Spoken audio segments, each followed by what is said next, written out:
Part 17 ایسا کیا ہے تم میں جو میں تمہاری طرف کھینچا چلا جا رہا ہوں؟ وہ سرگوشی نما انداز میں کہتا ہوا اسے اب کشمکش میں مبتلا کر گیا تھا۔ وہ اس کے جانے کے تمام راستے بند کر چکا تھا۔ آخر وہ کیا کرنا چاہ رہا تھا؟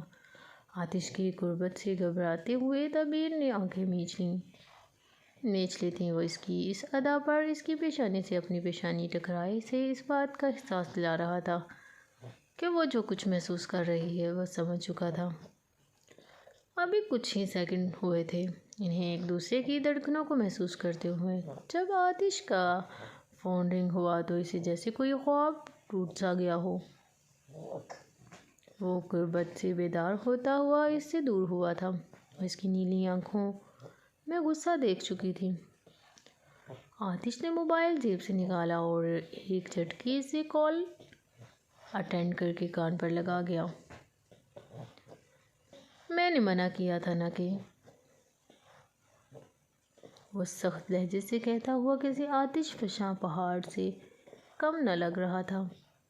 تبیر دیکھ رہی تھی وہ کس قدر غصے میں آ چکا تھا اور یہ حال اس کا صرف چند سیکنڈ کے اندر اندر ہوا تھا۔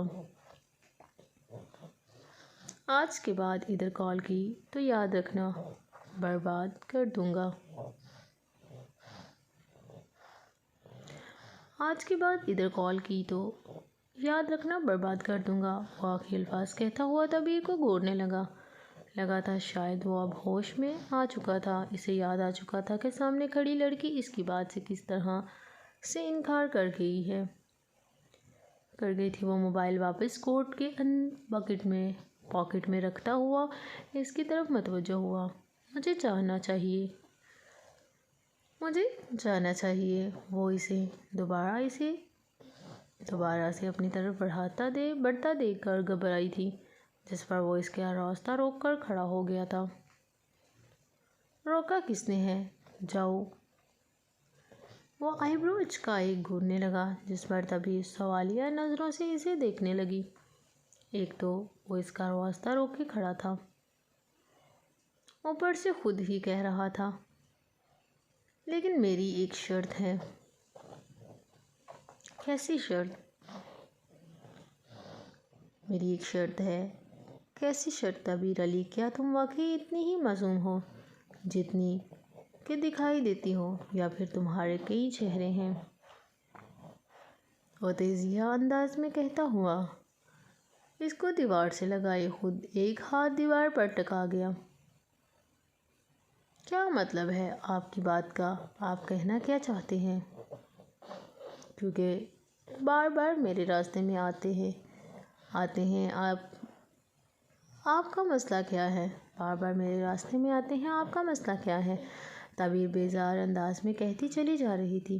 اس بات سے انجان کے سامنے جو شخص کھڑا تھا وہ کوئی عام شخص نہیں تھا۔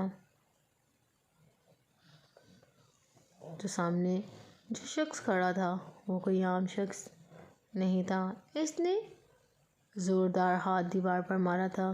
وہ ڈری تھی۔ اس کی بس یہی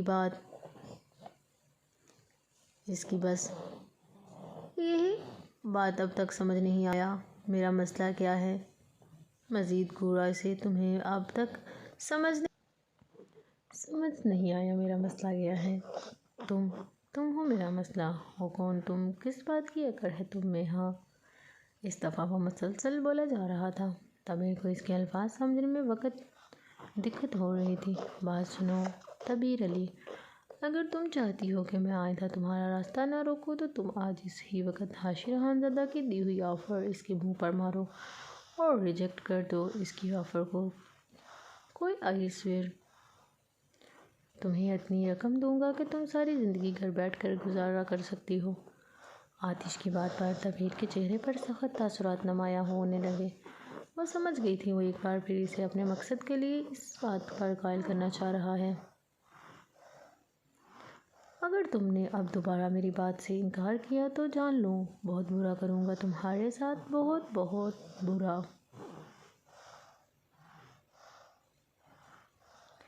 وہ باقاعدہ اسے ڈراتے ہوئے ایک ایک لفظ کو چبا کر ادا کر رہا تھا۔ تبیر نے سہمتے ہوئے آنکھیں بند کی تھیں۔ وہ آخر کس قدر عجیب شخص تھا، وہ کس طرح اسے سر عام دم کا رہا تھا، مگر تبیر کو یہاں ہمت کرنی تھی جو وہ دل میں عہد کر چکی تھی۔ کیا کر سکتے ہیں آپ میرے ساتھ؟ زیادہ سے زیادہ کیا کریں گے مجھے ڈرانے کے لیے؟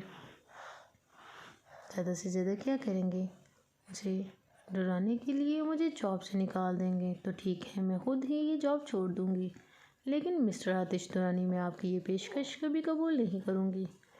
وہ آنکھیں دکھاتی ہوئی اسے دور دھکیل کر بیڈ کی طرف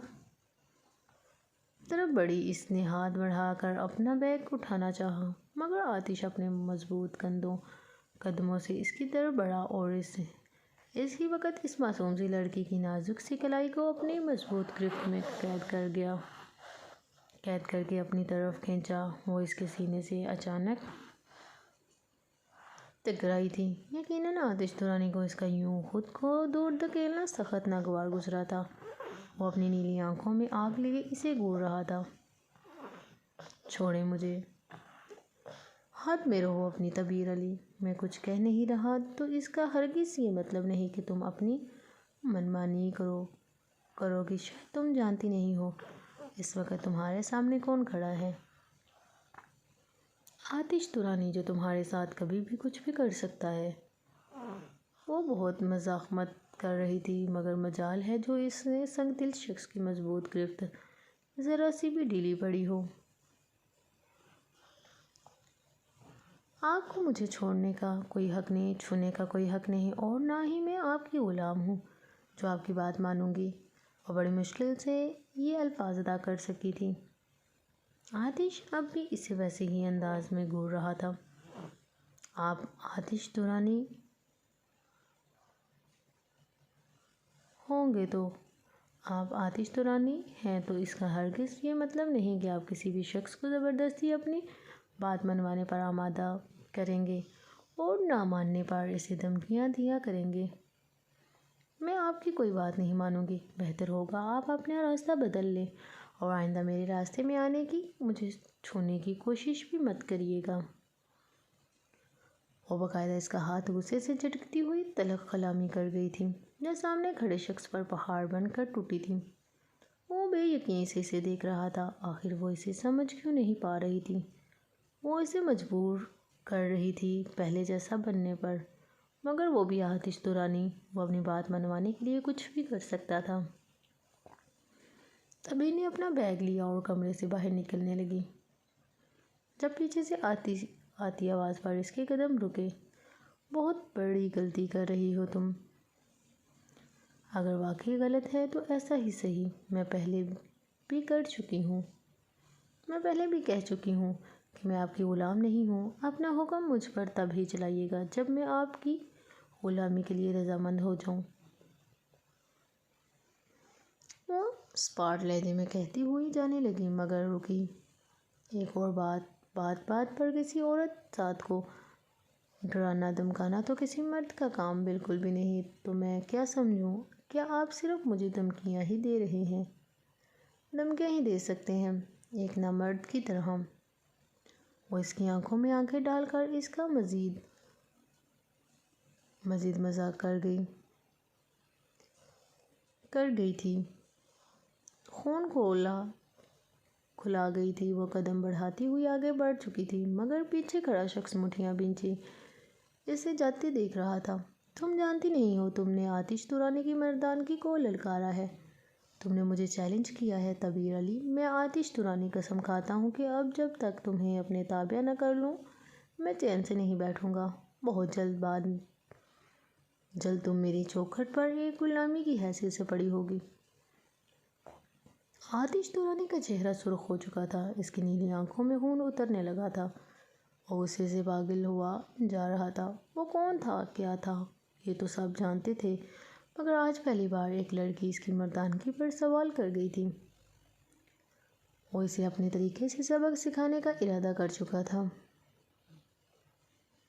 وہ وقت دور نہیں جب تم نہ صرف میرے گھر میں، میرے کمرے میں، بلکہ میری باہوں میں ہوگی۔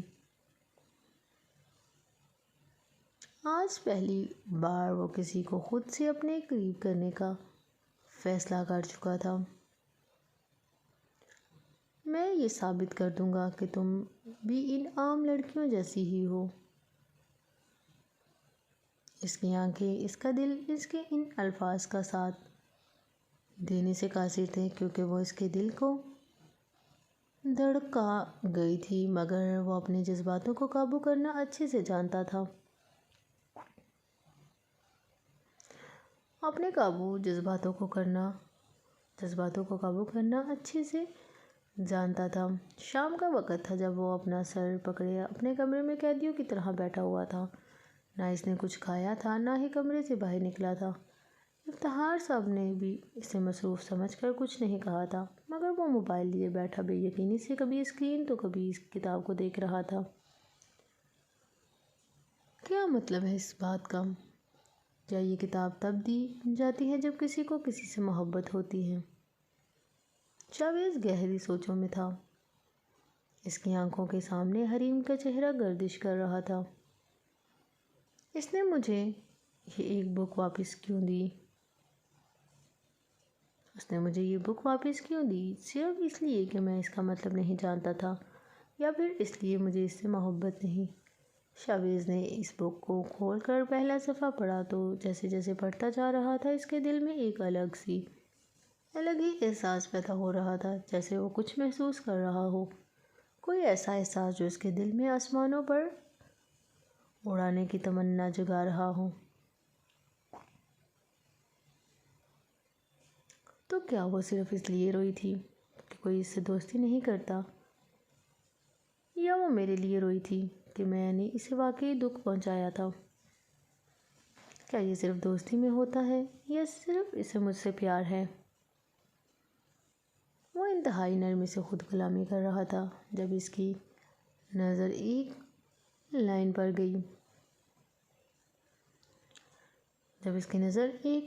گئی۔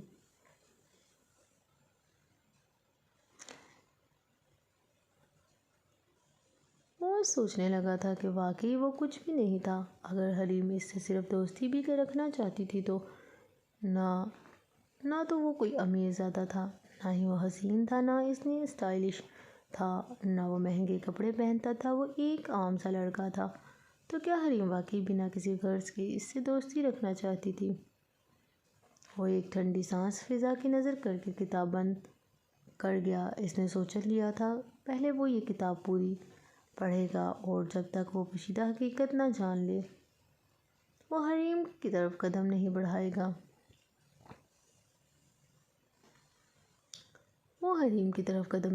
گا۔ دریز، تم نے کبھی بتایا نہیں کہ تم یہاں اکیلے کیوں رہتے ہو؟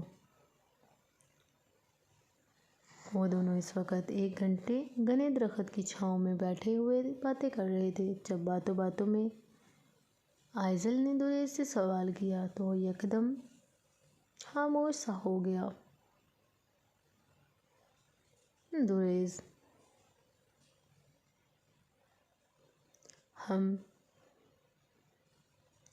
میں نے کچھ پوچھا ہے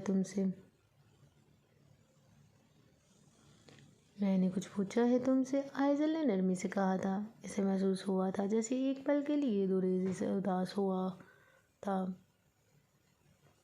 میں اکیلا ہوں، میرا کوئی نہیں ہے، وہ لاپرواہی سے کہتا ہوا اٹھا اور اچھل کر درخت کی ٹہنی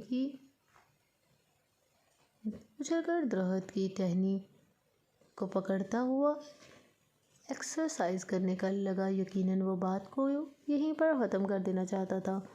ایسا کیسے ہو سکتا ہے کہ کوئی نہ ہو؟ کوئی تو ہوگا۔ آئزل بھی اٹھ کر اس کے قریب گئی، جو اب تک ایکسرسائز کرنے میں مصروف تھا۔ آئزل، تم کچھ زیادہ ہی سوچ رہی ہو۔ دریز نے آنکھیں گھمائیں، جس پر آئزل اسے گھورنے لگی۔ وہ ایک جھٹکے سے زمین پر کود لگا کر اپنی کار کی طرف بڑھا۔ سب سے پہلے اس نے گاڑی سے ایک ٹاول نکال کر اپنی گردن پر لپیٹا، پھر پانی کی بوتل نکال کر پانی پینے لگا، جبکہ آئزل اب اس کا پیچھے چھوڑنے والی نہیں تھی، وہ بھی اس کے پیچھے پیچھے ہی تھی۔ کیا مطلب زیادہ سوچ رہی ہو؟ جو سوچ رہی ہوں بالکل صحیح سوچ رہی ہوں، مطلب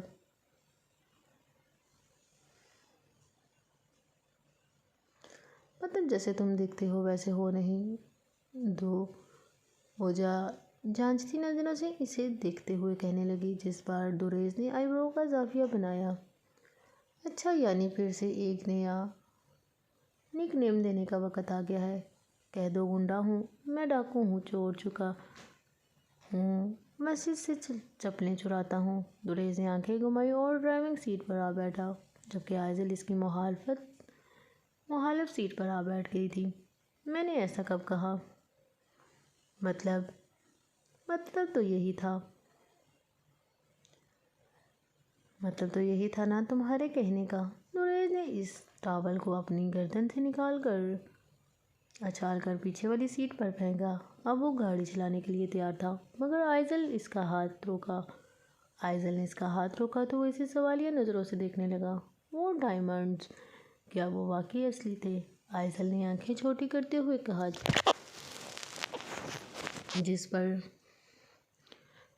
جس پر وہ یک طرفہ مسکرائے بنا نہ رہ سکا۔ وہ تو میڈم کی سوئی اب تک اس ہی بات پر اٹکی ہوئی ہے۔ دوریز بتاؤ نا، جب تک ایسے گھر میں رہتے ہو، ایسے حلیوں میں رہتے ہو، تو تمہارے پاس رویل ڈائمنڈ کہاں سے آئے؟ آئزل کے سوال پر وہ جو کب سے بات پلٹنے کی کوشش کر رہا تھا، اب ہار مانتا ہوا گاڑی سے اترنے کا اشارہ کرنے لگا۔ اترو، بتاتا ہوں۔ وہ گاڑی کی فرنٹ پر بیٹھ کر اس کی طرف ہاتھ بڑھانے لگا، جس تھام کر وہ ایک جھٹکے سے اس کی برابر آ بیٹھی۔ دیکھا، میری بھی ایک فیملی تھی، بٹ میرا مزاج ان سے بالکل مختلف تھا۔ انہیں میری حرکتیں برداشت کرنے میں بالکل مشکل درپیش آتی تھی، تو بس میں نے انہیں چھوڑ دیا اور یہاں چلا آیا۔ دوریز نے لاپرواہی سے ہاتھ ہلاتے ہوئے بتایا، جس پر آئزل آئی بروز کھانے لگی۔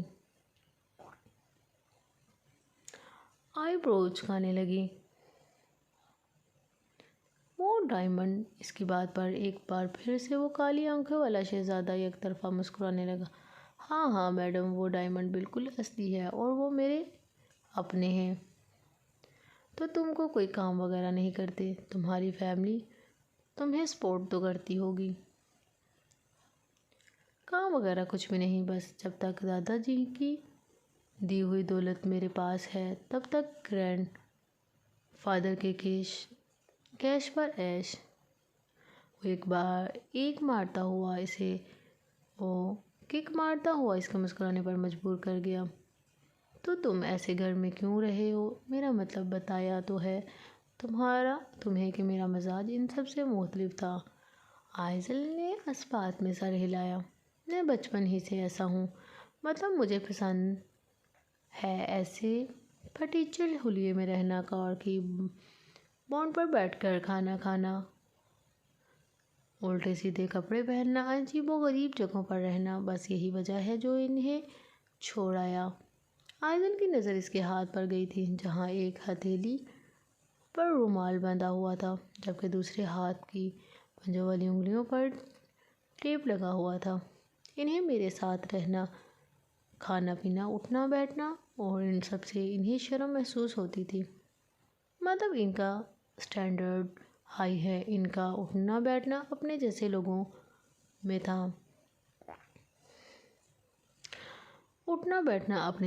میں تھا۔ اور میرے بچپن ہی سے سارے دوست حرامی ٹائپ تھے اور مجھے ایسے عجیب و غریب لوگوں میں رہنا، اٹھنا بیٹھنا پسند ہے۔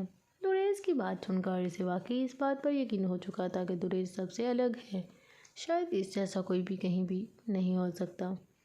تو تمہارے ڈیڈ نے تمہیں روکا نہیں؟ میرا مطلب جب تک گھر چھوڑ کر یہاں آ گئے تو کیا وہ بھی یہیں رہتے ہیں؟ آئزل بڑی دلچسپی سے اس کے جواب کے منتظر تھی۔ ڈیڈ جو ہیں والد ہمارے، وہ بچپن ہی سے مجھ سے پریشان رہتے تھے۔ ان کی اور میری کبھی نہیں بنی۔ یہ جتنا وقت بھی میں نے اپنے گھر میں گزارا ہے، یہ میرے گرینڈ فادر کی وجہ سے ممکن ہوا، ورنہ مجھے نہیں لگتا میرے پیدا ہونے کے بعد سے میرے ڈیڈ ایک بھی بار مجھے گھر میں گھسنے دینے والے تھے۔ اپنی مڈل فنگر سے اس نے اپنے لبوں کو کھینچا اور ایک مڈل فنگر میں جو ٹیپ تھا یقیناً وہ بھی اس کے عجیب و غریب اسٹائل کا ایک حصہ تھا۔ اور تو مطلب تم دادا کے لاڈلے ہو، تو کیا تمہارے دادا نے بھی تمہیں نہیں روکا؟ انہیں تو روکنا چاہیے تھا نا، وہ بڑی حیرانی سے کہنے لگی، جس پر دریس نے اسے دیکھا اور نظریں جھکا کر ہلکا سا مسکرایا۔ میرے دادا نے جب اس دنیا کو چھوڑا بس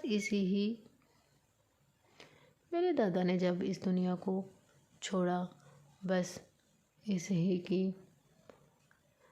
دن میں نے بھی اس گھر کو چھوڑ دیا۔ اوہ سوری، مجھے پتہ نہیں تھا۔ کوئی بات نہیں، اور ویسے بھی میرے ڈیڈ کہاں رکھنے والے ہیں مجھے اپنے ساتھ؟ تمہیں پتہ ہے جب میں 18 کا ہوا تھا تب مجھے ڈیڈ نے بزنس سنبھالنے کا کہا تھا۔ میں نے انہیں بہت منع کیا مگر وہ نہیں مانے، اور صرف ایک دن انہوں نے مجھے اپنے آفس میں کام سمجھانے کے لیے بلایا۔ دریس کی باتوں سے وہ مزید تجسس میں آ رہی تھی۔ اسے دریس کی باتیں بالکل الگ مگر بہت دلچسپ لگ رہی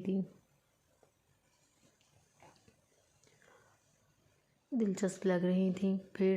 پھر کیا، وہ پہلا دن ہی میرا آخری دن تھا۔ والد صاحب نے تشریف پر لات رسید کر کے مجھے اپنی ہولڈنگ سے باہر نکال دیا تھا۔ جس انداز میں دریس نے اپنی بات مکمل کی تھی، آئزل کہکا لگائے بنا نہ رہ سکی تھی۔ کیا واقعی؟ مگر تم نے ایسا بھی کیا کیا تھا؟ جب وہ ہنس کر تھک گئی تب پوچھنے لگی، جس پر دریس سر کھجانے لگا۔ کچھ خاص نہیں، بس انہوں نے اپنا لیپ ٹاپ دیا تھا پیپرز تیار کرنے، مگر میں نے اس میں انگلش مووی دیکھنے بیٹھ گیا تھا۔ بس اتنی سی ہی بات تھی۔ اس نے ایک اور بار اپنی ہنسی دبائی۔ اوہ ایکچولی میں نے ان کے آفس کے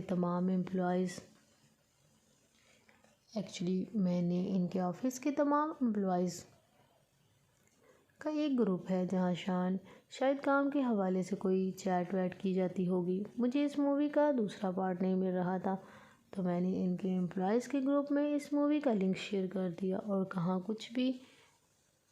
کچھ بھی کر کے مجھے اس کا پارٹ 2 ڈھونڈ کر دو، صرف 5 منٹ کے اندر، ورنہ تم سب کی نوکری گئی۔ آئزل بڑی حیرانی سے اسے دیکھ رہی تھی۔ کیا پھر کیا ہونا تھا؟ پورے آفس میں شور مچ گیا، ہر طرف افراتفری مچ گئی، ایک عجیب سا ہنگامہ برپا ہو گیا۔ پورا اسٹاف تمام کام چھوڑ کر اس مووی کا سیکنڈ پارٹ ڈھونڈنے میں لگ گئے۔ میں اندر آرام سے بیٹھا بریانی سے انصاف کر رہا تھا۔ دریس کی باتوں پر آئزل کا دل کر رہا تھا وہ ہنس کر پاگل ہو جائے۔ وہ ہنسی بھی تھی جبکہ دریس کا چہرہ ہر قسم کے تاثرات سے پاک تھا۔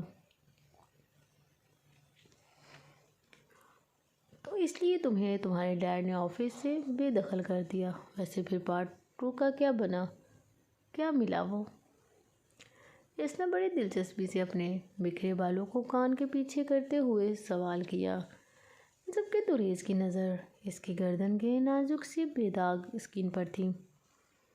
کہاں سے ملے گا جب اس کا پارٹ 2 ابھی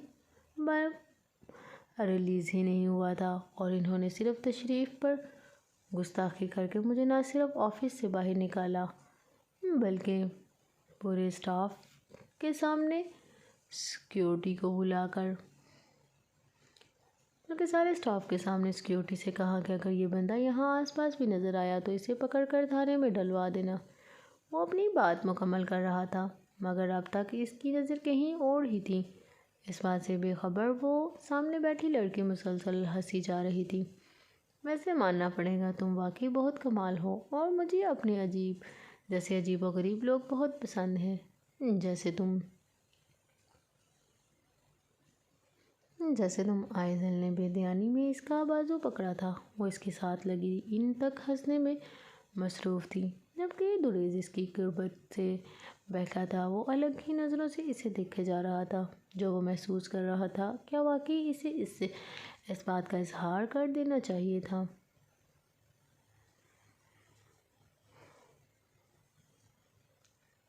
کیا واقعی اسے اس بات کا اظہار کر دینا چاہیے تھا؟ دراصل مجھے آپ سے یہ کہنا تھا کہ میں یہاں جس کام کے لیے آئی ہوں، میں چاہتی ہوں وہ جلد از جلد مکمل ہو جائے۔ میں مزید یہاں رکنا نہیں چاہتی۔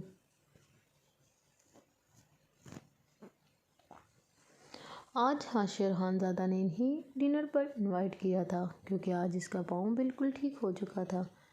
انہیں ایک دن بعد سے شوٹنگ سٹارٹ کرنی تھی۔ رائٹ مس طبیر، مگر کیا میں پوچھ سکتا ہوں کہ آپ کو یہاں رہنے میں کوئی پرابلم ہے؟ حاشر نے بائٹ لیتے ہوئے کہا، جس پر طبیر نظریں جھکا گئی جبکہ روئیما کو وہ صبح سے بہت ڈسٹرب دکھائی دے رہی تھی۔ دراصل میرے بابا کی جان کی طبیعت بالکل بھی ٹھیک نہیں ہے۔ مجھے واپس اپنی سٹی جانا ہوگا اور میں چاہتی ہوں یہ سب کل ہی پورا ہو جائے۔ روئیما کو ٹھسکا لگا تھا اس کی بات پر، جس پر ہنی پانی کا گلاس آگے بڑھایا تھا۔ روئیما سوالیہ نظروں سے اسے دیکھ رہی تھی۔ آخر ایسا تو کچھ بھی نہ تھا جیسا وہ بتا رہی تھی، تو کیا وہ جھوٹ کہہ رہی تھی؟ او اللہ پاک آپ کے بابا جو جلد شفا یاب کرے۔ اینڈ ویسے بھی میں یہی کہنے لگا تھا کہ آپ کو یہاں انوائٹ کیا تھا۔ اب میں بالکل ٹھیک ہو چکا ہوں، تو یہ ٹیٹو کا کام مکمل کر لیا جائے تاکہ میری شوٹنگ اب مزید ڈیلے نہ ہو۔ حاشر کی بات کرنے کے ادا پر روئیما پاگلوں کی طرح مسکراتے ہوئے اسے دیکھتی جا رہی تھی۔ جی بہتر، تو کل ہم یہ کام مکمل کریں گے اور شام کو واپسی کے لیے نکل جائیں گے، ٹھیک ہے نا ہنی؟ ٹھیک ہے نا ہنی؟ جی ہاں طبیر۔ ہنی جو کب سے حاشر میں گم ہو چکی تھی، طبیر کی بات پر ہوش میں آئی۔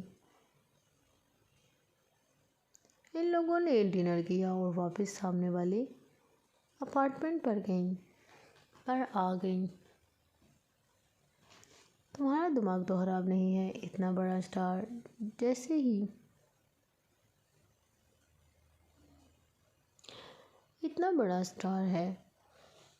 ہی تمہیں ڈنر پر بلایا، جس سے ملنے کے لیے، جس کی ایک جھلک دیکھنے کے لیے لوگ ترستے ہیں، اور اس نے آج ہمارے ساتھ بیٹھ کر کھانا کھایا۔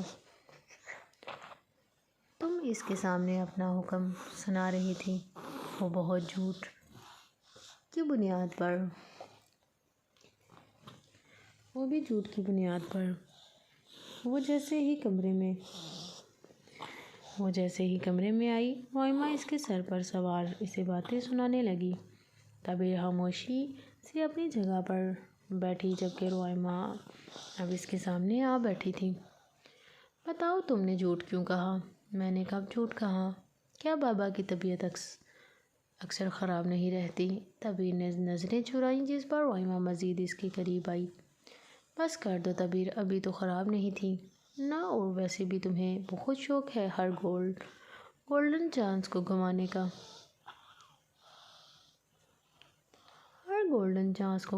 روئیما بات کو سمجھو، ہم مزید یہاں نہیں رہ سکتے۔ مگر کیوں؟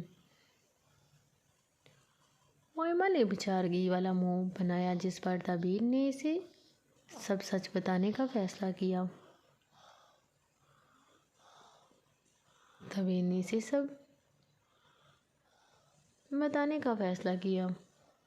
تم بتاؤ نا کیا وجہ ہے تم ایسا کر رہی ہو؟ آتش تو رانی؟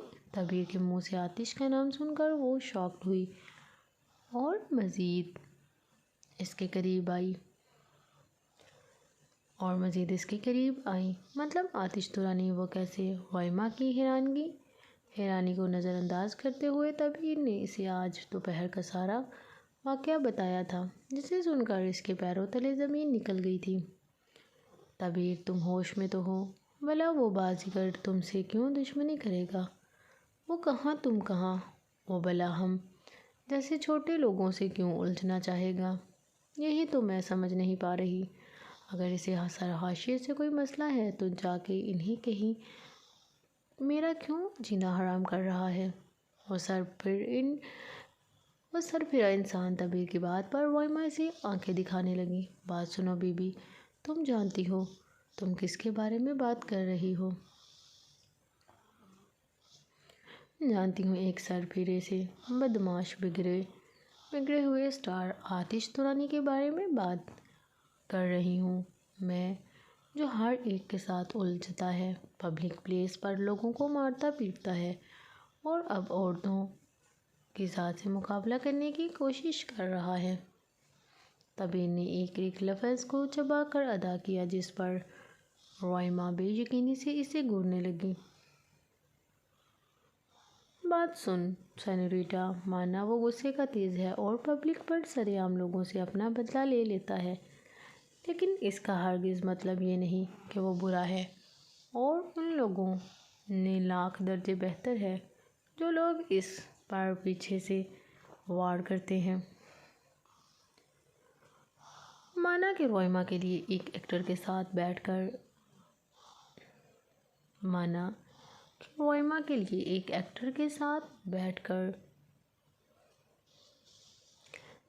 کر ڈنر کرنا ایک حسین لمحات میں سے ایک تھا، لیکن کرش اس کا اب بھی آتش ترانی ہی تھا۔ تم اس کی اتنی سائیڈ کیوں لے رہی ہو؟ رشتے دار رہے ہیں تمہارا۔ طبیب نے ابھی سے آنکھیں دکھائی۔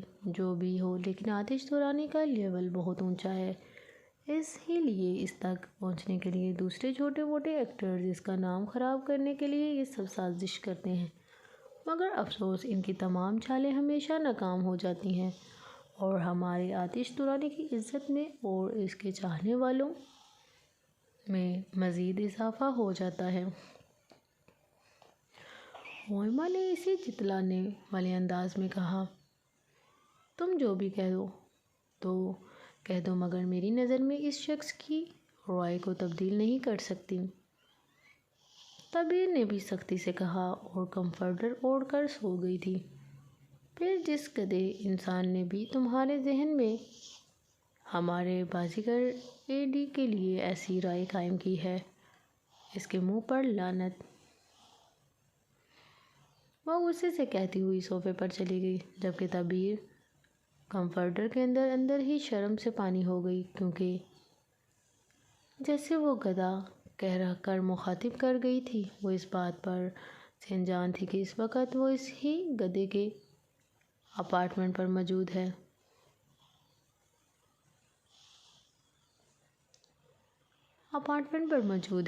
وہ اس وقت اپنے محل نما فارم ہاؤس میں موجود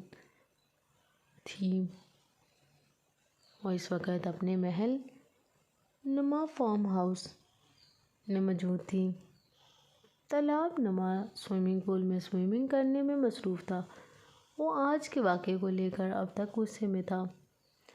وہ سمجھ چکا تھا طبیب اپنی بات سے ہٹنے والی نہیں۔ اس نے اپنے چہرے کو پانی سے بھگو کر باہر کیا اور ایک سٹائل سے وہ تیرتا ہوا کنارے پر آیا اور سوئمنگ پول سے باہر قدم رکھا۔ سامنے رکھا ٹاول لیے وہ اپنے ورزشی جسم کو سکھا رہا تھا۔ اپنے گیلے بالوں کو انگلیوں سے سہلاتا ہوا وہ کرسی پر آ بیٹھا اور سائڈ ٹیبل پر رکھے جوس کے گلاس کو لبوں سے لگا گیا۔ طبیب علی، یا تو تم واقعی مجھے نہیں جانتی یا پھر جانتے بوجھتے ہوئے بھی تم ایک سوئے ہوئے شیر کی گہری نیند میں خلل کی وجہ بنتی جا رہی ہو، مگر تم نہیں جانتی یہ سویا ہوا شیر اگر اپنی نیند سے بیدار ہوا تو یہ کتنا پھرا ہوا جانور ہے۔ اس بات کا اندازہ تمہیں بہت جلد ہو جائے گا۔ وہ زیر لب کہتا ہوا موبائل فون پر نظریں جمائے بیٹھ گیا۔ وہ اپنے دماغ میں پھر سے کوئی نئی ترکیب سوچ رہا تھا۔ وہ چاہتا تو 1 گھنٹے کے اندر اندر طبیب علی کو لائن پر لا سکتا تھا،